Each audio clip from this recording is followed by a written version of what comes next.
உதவித்தொகைகளை நாம் முன்னின்று அதை செயல்பட்டு அதை வாங்கி எல்லா மக்களும் நலன் பெறுவதற்காண்டி முயற்சிப்பது காலத்துடைய கட்டாயம் என்பதை வலியுறுத்தி கூறி, அதற்கும் குறிப்பாக நாம் இஸ்லாமிய சமுதாயத்தினர்களே திறமுகளாக இருக்கக்கூடிய உமராக்கள், உலமாக்கள் இருவரும் சேர்ந்து இணைந்து பாடுபடும் பொழுதுதான் இதனுடைய பிரயோஜனத்தை எல்லா மக்களுக்கும் சேர்க்க முடியும்.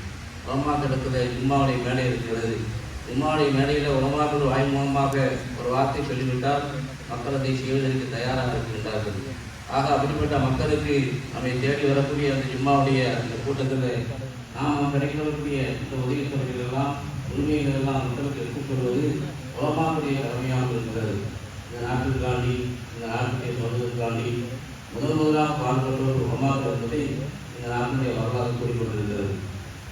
அந்த வகையில் நாம் எல்லோரும் இணைந்து இந்த சிறுபான்மையுடைய உரிமைகளை பெற்று எல்லா